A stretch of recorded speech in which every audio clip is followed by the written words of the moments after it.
Good morning, everyone. My name is Mighty Stream, and I am going to do your December the 26th Spiritual Principle a Day in a Meditation. I'm brought to you by Hope Through Navigation, and this is our Hood Recovery Services. You can reach me at recoveryofhope21@gmail.com. Let's go ahead and get into the meditation. I hope you're having a beautiful day after Christmas. I know a lot of people are waking up slowly, so hopefully when you wake up, this will be ready for you already. December the 26th, communication is complicated. Taking a look at the differences between what we are saying, what is heard, and how people are responding to us can be the beginning of real change in our relationships. Now, that comes from our Living Clean book, Chapter 7, Principles, Practice, and Perspective. It doesn't take much clean time to figure out that our communication skills could use some work. We find ourselves increasingly ready to connect, really connect with other people. We'll have to learn to build bridges, not burn them down. Being better communicators and better humans, for that matter, will mean discarding some old patterns and adopting some new ones. Indulging in gossip is one of those old habits of communication we may want to rethink. We may have believed we bonded with others by sharing information that wasn't ours to share. Even when the news seems harmless, gossiping makes us seem untrustworthy. We learn to resist the urge to fill in every gap in any conversation with rumor, speculation, and innuendo. We get more comfortable with some breaks in our conversations and learn the value of listening more and speaking less. We adopt a new habit of asking questions and practicing empathy and open mindedness as we hear others' points of view. Some of us suffer from overthinking, not oversharing.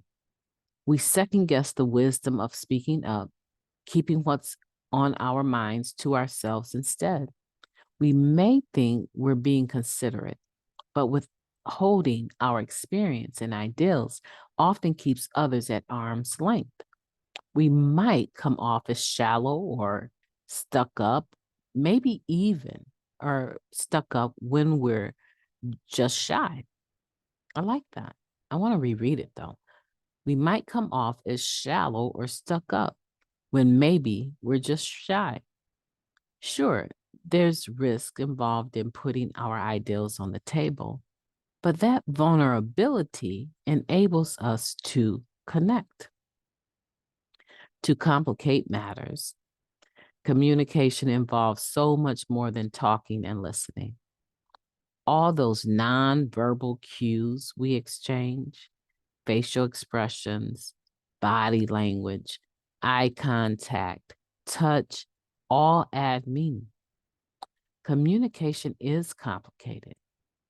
Often the best strategy is to check that we understand correctly or have been understood. Today, I'll take a closer look at how I communicate with others and identify one or two areas to work on. I think a moment of silence is appropriate. I think a moment of silence is certainly appropriate for this meditation. So let's do that now and then we'll unpack it. Moment of silence now, please.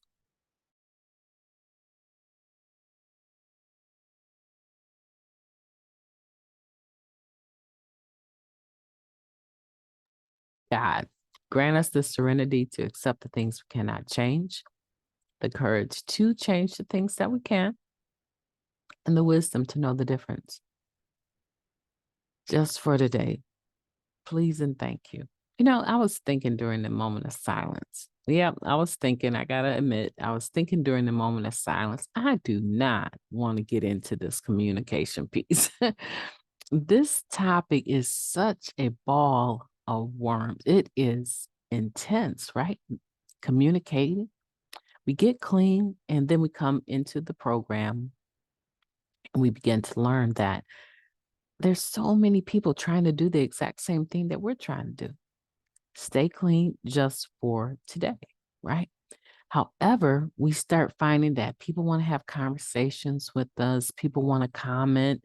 on the side after the meeting about something that we shared that helped them, or maybe it didn't help them, or maybe they misunderstood it. And in the back of our mind, sometimes we're like, I'm not trying to do all this. I just need to make a meeting and get back to my life. Right. But that's not how this works. NA has a fellowship attached to it that makes all of the stuff that does work, that you do want, happen. People have to come together and organize who's going to chair the meeting, who's going to be there to open the door for the meeting, who's going to chair it, who's going to make sure that there's literature there, who's going to make sure the money is counted not once but twice, and make sure that it's kept in a safe manner. Now, how many some traditions have been lost because people are careless with the envelopes?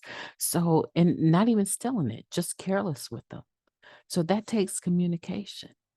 It takes communication to figure out who's making the coffee and who's cleaning up and who's taking the trash out and who's going to make sure that the slips are all signed for the newcomers that need their slips signed, or people that are on paper. Are we going to have an event? Are we going to do anything come New Year's Eve? Well, that takes planning. People have to communicate to make some of the things that you really do love about being in NA happen. And unfortunately for us, we don't get to sidestep the fact that communication sometimes is challenging. You know, I'll tell you something. I'm not a huge gossiper, but I can be. And I'm not a huge person that just bites my tongue, but more often than not, I do bite it to make sure that what I'm about to say, I mean, and I don't have to retract, right? Retracto, right? I don't want to have to retract what I'm about to say. So there are times when I will take my time to make sure that what I'm about to say is intentional. And I also make time when that happens to make sure the person understands me, right?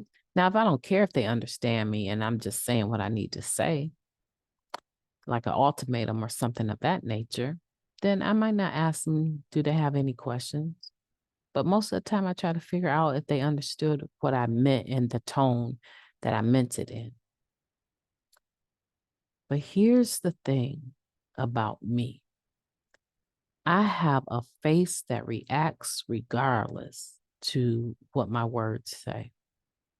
My microfacial reactions, my facial reactions have caused me more problems than any words I could ever say.